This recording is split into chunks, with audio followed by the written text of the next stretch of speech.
नमस्कार दोस्तों, लोकसभा चुनाव 2024 को लेकर सबसे बड़ा और लेटेस्ट सर्वे आ चुका है। दोस्तों, लोकसभा की जो है फाइनल डेट घोषित हो चुकी है। 4 जून को नतीजे आने वाले हैं और 4 जून से पहले देश की राजनीति में बड़ा उलटफेर हो चुका है। देश में माहौल बदल चुका है। अब किसकी बनने जा रही है वापस 2024 में सरकार? क्या पीएम मोदी वापसी करेंगे या फिर राहुल गांधी बनेंगे इंडिया गठबंधन से प्रधानमंत्री? पूरा और लेटेस्ट सर्वे आ चुका है, पूरी जानकारी आपको देंगे। दोस्तों, देश की राजनीति में बड़ा उलटफेर हो चुका है। कई नेताओं ने पार्टी बदल दी है और कई नेता जेल जा चुके हैं। इसी दौरान देश की जनता ने बड़ा सर्वे दे दिया है। सर्वे के मुताबिक देश में माहौल बदल चुका है। अब किसकी बनने जा रही है सरकार, पूरी जानकारी बताएंगे। आप किस नेता या किस पार्टी को सपोर्ट करते हो, एक बार कमेंट में जरूर लिखिएगा। आम जनता की राय सबसे बड़ी राय होती है और इस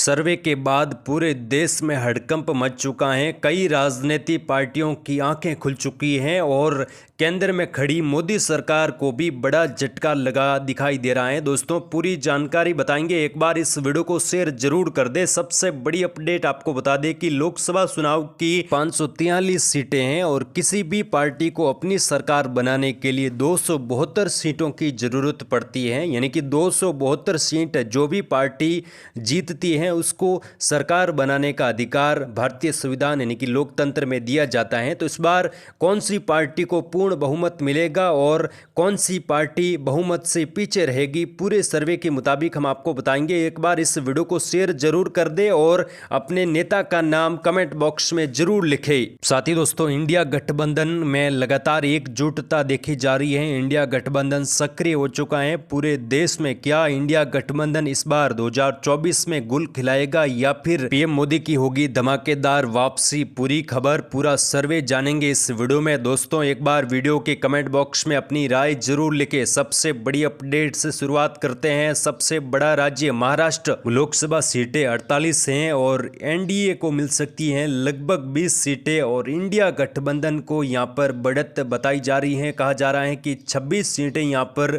इंडिया गठबंधन को मिल सकती हैं और अन्य के खाते में भी कुछ 2 सीटों के आसपास मिल सकती हैं। और यानी कि कुल मिलाकर देखें तो 48 महाराष्ट्र की जो सीटें हैं उनमें से 20 एनडीए को मिल सकती हैं और जो इंडिया गठबंधन है उसको 26 सीटें मिल सकती हैं। यानी कि दोस्तों, यहां पर इंडिया गठबंधन को बढ़त दिखाई जा रही है। बिहार की बात करते हैं। बिहार की 40 सीटें हैं। 40 सीटों में से एनडीए को 20 सीटें मिल सकती हैं और इंडिया गठबंधन को यहां पर 20 सीटें, यानी कि मामला टक्कर का दिखाई दे रहा है। अन्य के खाते में 0 सीटें दिखाई दे रही हैं। यानी कि यहां पर 20-20 सीटें एनडीए या इंडिया गठबंधन को मिल सकती है। चलिए अगले बड़े राज्य की बात करते हैं। बंगाल की बात करें तो यहाँ पर बंगाल की 42 सीटें हैं जिसमें से एनडीए को 16 सीटें मिल सकती हैं और इंडिया गठबंधन को यहाँ पर 26 सीटें मिल सकती हैं। अन्य के खाते में 0 और ममता दीदी काफ़ी स्ट्रांग हैं और इंडिया गठबंधन को यहाँ पर बढ़त दिखाई जा रही है। लगभग 26 सीटें इंडिया गठबंधन को मिल सकती हैं। देखते हैं आगे चुनाव के बाद क्या कुछ रहता है। इंडिया गठबंधन कितनी सीटों पर आगे यहाँ से रहता है। चलिए अगले बड़े राज्य की ओर बढ़ते हैं। असम की बात करें तो असम लोकसभा लगभग 14 सीटें हैं। एनडीए को यहाँ से 10 सीटें मिल सकती हैं और इंडिया गठबंधन को यहाँ से 3 सीटें मिल सकती हैं और अन्य के खाते में 1 सीट जाती दिखाई दे रही है। दोस्तों, असम में 14 सीटों में इंडिया गठबंधन 3 सीटों पर है और एनडीए को यहाँ पर 10 सीट मिल सकती हैं। यानी कि कुल मिलाकर बात करें तो अभी तक हमने 130 लोकसभा सीटों की बात की है जिसमें एनडीए को लगभग 56 सीटें मिली हैं और इंडिया गठबंधन यहाँ से आगे निकलता दिखाई दे रहा है। लगभग 72 सीटें यहाँ से मिल चुकी हैं और अन्य के खाते में 2 सीटें दिखाई दे रही हैं। यानी कि दोस्तों, 130 सीटों में से मामला टक्कर का दिखाई दे रहा है और यहां से इंडिया गठबंधन आगे बढ़ता दिखाई दे रहा है। चलिए अब जानते हैं अगले राज्य को। यहां पर पंजाब की बात करें तो पंजाब की 13 सीटें हैं जिसमें एनडीए को 0-0 दिखाई दे रही है। इंडिया गठबंधन को यहां पर 11 सीटें मिल सकती हैं और अन्य के खाते में 2 सीटें जा सकती हैं। यानी कि यहां पर एनडीए यानी भाजपा को बड़ा झटका लगता दिखाई दे रहा है। यानी कि कुल मिलाकर देखें तो यहाँ पर इंडिया गठबंधन काफ़ी मजबूत है। झारखंड की बात करें तो यहाँ पर 14 लोकसभा सीटें हैं, एनडीए को 5 सीटें मिल सकती हैं, इंडिया गठबंधन को यहाँ पर 7 सीटें मिल सकती हैं और अन्य के खाते में भी 2 सीटें यहाँ पर मिलती दिखाई दे रही हैं। झारखंड में अभी अभी जो झारखंड के मुख्यमंत्री थे हेमंत सोरेन, उनका इस्तीफा हुआ और उनको जेल जाना पड़ा। उसके बाद यहाँ पर राजनीतिक समीकरण बदल चुके हैं। चलिए अगले बड़े राज्य की बात करें तो यहाँ पर हरियाणा की लोकसभा की 10 सीटें हैं, जिसमें एनडीए को 5 सीटें मिल सकती हैं और इंडिया गठबंधन को यहाँ पर 4 सीटें मिल सकती हैं, अन्य के खाते में 1 सीट जा सकती है। यानी कि हरियाणा में भी इंडिया गठबंधन टक्कर देता दिखाई दे रहा है। चलिए अब अगले राज्य की ओर बढ़ते हैं। तेलंगाना की बात करें तो तेलंगाना की 17 लोकसभा सीटें हैं, जिसमें एनडीए को 3 सीटें मिल सकती हैं और इंडिया गठबंधन को यहाँ पर 10 सीटें मिल सकती हैं, अन्य के खाते में भी यहाँ पर 4 सीटें जा सकती हैं। यानी कि जो असदुद्दीन ओवैसी की जो पार्टी है उसको भी यहाँ पर कुछ सीटें मिल सकती हैं। कुल मिलाकर यहाँ पर देखें तो इंडिया गठबंधन को 10 सीटें दिखाई जा रही है। चलिए अगले बड़े राज्य की ओर बढ़ते हैं। उड़ीसा की बात करें तो उड़ीसा की 21 लोकसभा सीटें हैं, जिसमें एनडीए को 9 सीटें मिल सकती हैं, इंडिया गठबंधन को 1 सीट मिलती दिखाई दे रही है और अन्य के खाते में 11 सीट जा सकती हैं। कुल मिलाकर देखें तो यहाँ पर अन्य काफ़ी आगे हैं और अन्य को लगभग 11 सीट मिल सकती है। चलिए अगले बड़े राज्य की ओर बढ़ते हैं। यहाँ पर आंध्रा की बात करें तो आंध्रा की 25 लोकसभा सीटें हैं, जिसमें एनडीए को 10 सीट मिल सकती हैं, इंडिया गठबंधन को 0-0 दिखाई जा रही है, अन्य के खाते में 15 लोकसभा सीट जा सकती हैं। कुल मिलाकर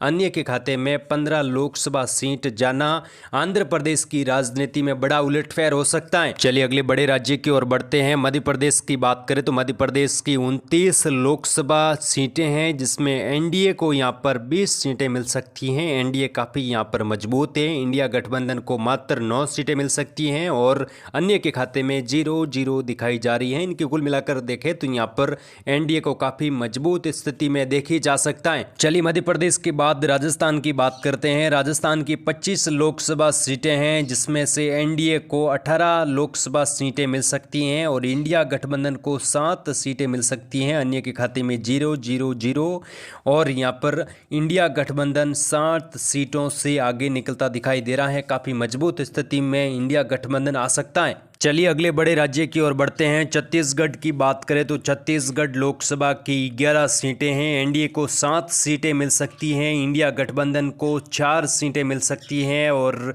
अन्य को यहाँ पर कुछ भी नहीं मिलेगा। कुल मिलाकर बात करें तो यहाँ पर एनडीए को 7 सीटें मिल सकती है। अगले बड़े राज्य की बात करें तो केरल लोकसभा सीटों में 20 सीटें हैं, एनडीए को 0-0 दिखाई जा रही हैं, इंडिया गठबंधन यहाँ पर काफ़ी मजबूत स्थिति में है, लगभग 18 सीटें मिल सकती हैं और अन्य को भी यहाँ पर 2 सीटें मिलती दिखाई जा रही हैं। यानी कि अन्य यहाँ पर काफ़ी मजबूत स्थिति में बने हुए हैं। यहाँ पर एनडीए काफ़ी मजबूत नहीं है, काफ़ी कमज़ोर है और इंडिया गठबंधन यहाँ पर 18 सीटों से आगे निकल सकता है। चलिए अगले राज्यों की ओर बढ़ते हैं। यहाँ पर केरल के बाद उत्तराखंड की बात करें तो उत्तराखंड की 5 सीटें हैं, एनडीए को 3 सीटें मिल सकती हैं और इंडिया गठबंधन को यहाँ पर 2 सीटें मिल सकती हैं और अन्य के खाते में 0 सीट दिखाई जा रही है। लोकसभा की बात करें, अभी तक हमने 334 लोकसभा सीटों की बात की है, जिसमें बीजेपी को 146 सीटें मिल सकती हैं और इंडिया गठबंधन को 148 सीटें मिल सकती हैं। यानी कि दोनों पार्टियों में काफ़ी यहाँ पर टक्कर दिखाई जा रही है और अन्य के खाते में 40 सीटें मिल सकती हैं। यानी कि अन्य जो निर्दलीय उम्मीदवार हैं या फिर जो क्षेत्रीय पार्टियां हैं वो भी काफ़ी मजबूत यहाँ पर स्थिति में बने हुए हैं। चलिए अगले बड़े राज्यों की ओर बढ़ते हैं। तमिलनाडु की बात करें तो तमिलनाडु की 39 सीटें हैं, जिसमें एनडीए को मात्र 2 सीट मिल सकती हैं, इंडिया गठबंधन को यहाँ पर 35 सीटें मिल सकती हैं, अन्य को 2 सीटें मिल सकती हैं। कुल मिलाकर बात करें तो यहाँ पर तमिलनाडु में एमके स्टालिन की जो सरकार है वो काफ़ी मजबूत स्थिति में है और यहाँ पर 35 सीटें लोकसभा को इंडिया गठबंधन से मिल सकती हैं। ये काफ़ी बड़ी और मजबूत स्थिति में कहा जा सकता है। चलिए अब अगले राज्यों की बात करते हैं। हिमाचल की बात करें तो हिमाचल लोकसभा सीटें 4 हैं, लगभग एनडीए को 2 सीटें मिल सकती हैं और इंडिया गठबंधन को भी यहाँ पर 2 सीटें मिल सकती हैं, अन्य के खाते में कुछ भी जाती दिखाई नहीं दे रही है। यानी कि कुल मिलाकर बात करें तो यहाँ पर मामला टक्कर का दिखाया जा रहा है। चलिए बात करें अगले राज्य की तो यहाँ पर गोवा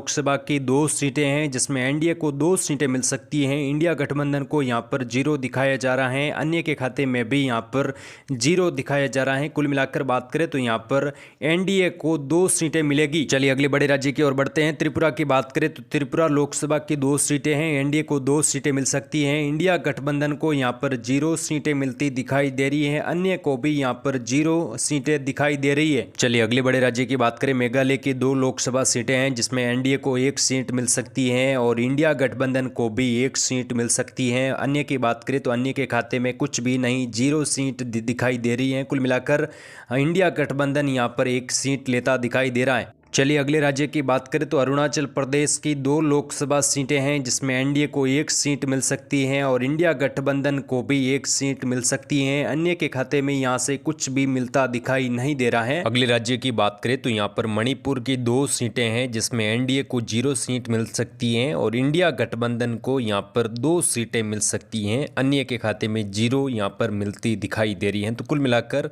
यहाँ पर मणिपुर में इंडिया गठबंधन 2 सीटें ले सकता है। साथ ही अगले राज्य की बात करें तो यहाँ पर नागालैंड की 1 सीट है जिसमें एनडीए को 1 सीट मिल सकती है, बाकियों को यहाँ पर 0 मिलती दिखाई दे रही है। तो कुल मिलाकर नागालैंड में 1 सीट जो एनडीए को जा सकती है। मिजोरम की बात करें तो मिजोरम की 1 सीट है जो इंडिया गठबंधन या एनडीए को नहीं मिलेगी, ये अन्य के खाते में जा सकती है। फिलहाल ऐसे आकलन से दिखाई दे रही है। बाकी कर्नाटक की बात करें तो कर्नाटक की 28 सीट है जिसमें एनडीए को 15 सीट मिल सकती हैं और इंडिया गठबंधन को भी 13 सीट मिल सकती हैं, क्योंकि कर्नाटक में कांग्रेस की सरकार है और कांग्रेस को यहाँ पर बढ़त बताई जा रही है। लगभग 13 सीट यहाँ पर कांग्रेस को मिल सकती हैं और अन्य के खाते में 0 जा सकती है।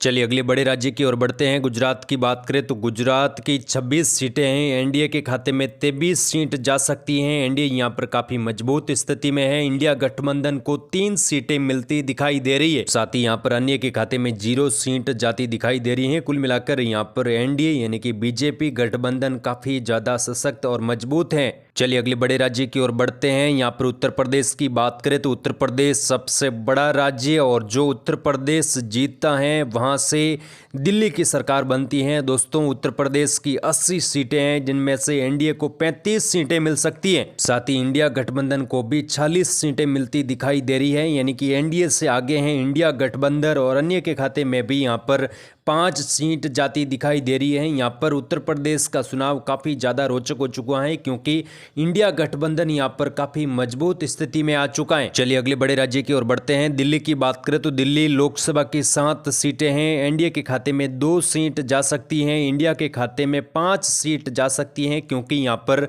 आम आदमी के बड़े नेता जो हैं वो यहाँ पर गिरफ्तार हो चुके हैं, अरविंद केजरीवाल, और गिरफ्तार होने के बाद यहाँ पर समीकरण बदल चुका है। चलिए अगले बड़े राज्य की ओर बढ़ते हैं। जम्मू कश्मीर की बात करें तो जम्मू कश्मीर लोकसभा की 5 सीटें हैं, एनडीए को 2 सीट मिल सकती हैं, वहीं इंडिया गठबंधन को भी 3 सीटें यहां पर मिल सकती हैं। अन्य के खाते में 0 सीट दिखाई दे रही हैं। ये बड़ी अपडेट है। आपको बता दें कि लद्दाख की 1 सीट है जिसमें एनडीए को 1 सीट मिल सकती है, अन्य के खाते में 0 सीट जाती दिखाई दे रही है। चलिए अगले राज्य की ओर बढ़ते हैं। दादर नगर की बात करें तो यहाँ पर 2 सीट हैं, एक एनडीए को और एक इंडिया गठबंधन को मिल सकती है, अन्य के खाते में 0 सीट दिखाई दे रही है। लद्दाख की 1 सीट एनडीए को मिल सकती है। साथ ही बात करें अगले राज्य की, लक्षद्वीप की 1 सीट है जो इंडिया गठबंधन को मिलती दिखाई दे रही है।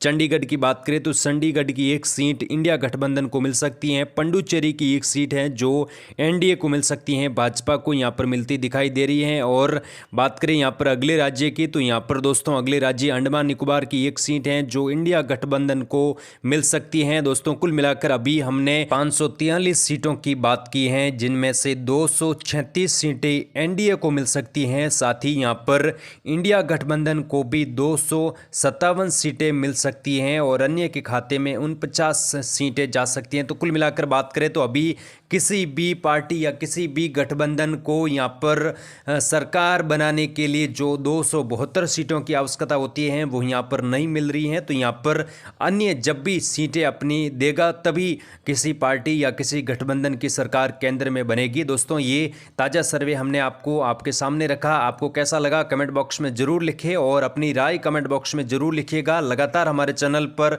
ताज़ा सर्वे अपडेट्स दी जाएगी। जय हिंद, जय भारत।